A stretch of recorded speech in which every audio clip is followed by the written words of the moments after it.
తెలంగాణ ప్రభుత్వం దయచేసి మాకు ఈ అల్లమెల్లిగడ్డ మైక్ సౌండ్ నుండి విముక్తి కలిగించండి. పొద్దున లేస్తే సాయంత్రం దాకా ఒకరు అల్లమెల్లిగడ్డ సౌండ్, ఒకరు కూరగాయల సౌండ్, ఒకరు పాతింప సామాన్ల సౌండ్, ఒకరు స్టీల్ సామాన్ల సౌండ్, ఇంకా ఇలా ఎన్నో ఉన్నాయి. ఆఖరికి చిక్కెండుకలు కొనుక్కునే వాళ్ళు కూడా మైక్ సౌండ్లు పెట్టుకుని తిరుగుతున్నారు. ఇలా ప్రతిరోజు ఇంటి చుట్టూ పొద్దున నుండి సాయంత్రం వరకు మైక్ సౌండ్లతో సావగొట్టేస్తున్నారు. పిల్లల బ్రెయిన్ కి పాఠాలు వినిపిస్తాయా లేదా మీ అల్లమెల్లిగడ్డ సౌండ్లు వినిపిస్తాయా మీరే ఆలోచించుకోండి. ఇంట్లో పేషెంట్స్ ఉంటారు, ఒక పక్కన ఆరోగ్యం బాగాలేక ఎంతో ఇబ్బంది పడుతూ ఉంటారు. వాళ్ళకి మైక్ సౌండ్లు ఎంత ఇబ్బంది కలిగిస్తాయో అమ్మే వాళ్ళు మీకు తెలుసా? ఇక వర్క్ ఫ్రం హోమ్ చేసుకునే వాళ్ళ బాధ్యత వర్ణనాతీతం. ఆఫీస్ లో ఓ పక్క వాడు సావగొడుతూ ఉంటాడు. ఇక మీటింగ్ అటెండ్ అవ్వాలి అంటే ఏ సైడ్ నుండి ఏ మైక్ సౌండ్ వినిపిస్తుందని భయం వేస్తుంది. అమ్మే వాళ్ళు మీరు కొంచెం మనసు పెట్టి ఆలోచించండి. మీ పొట్టగొట్టాలని ఎవరికీ ఉండదు.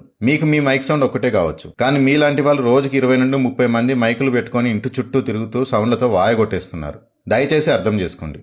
ఈ మైక్ సౌండ్లు బంద్ చేయండి. ఇవన్నీ చాలు అన్నట్లు పెద్ద డీజిల్ మోటార్లు వేసుకుని ఆ చెరుకు బండ్లో ఒకటి గుండెలో దడొచ్చేలా ఉంటాయి వాటి ఇంజన్ సౌండ్. దయచేసి అందరూ ఈ వీడియోని తెలంగాణ ప్రభుత్వానికి చేరేలా ఈ వీడియోని ట్యాగ్ చేసి షేర్ చేయండి. కొంచెం ఈ మైక్ సౌండ్లు బంద్ అయితే చాలా విముక్తి పొందుతామని నా ఆలోచన. అంతకుమించి ఎవరు పొట్టగొట్టాలన్న ఆలోచన నాకు లేదు.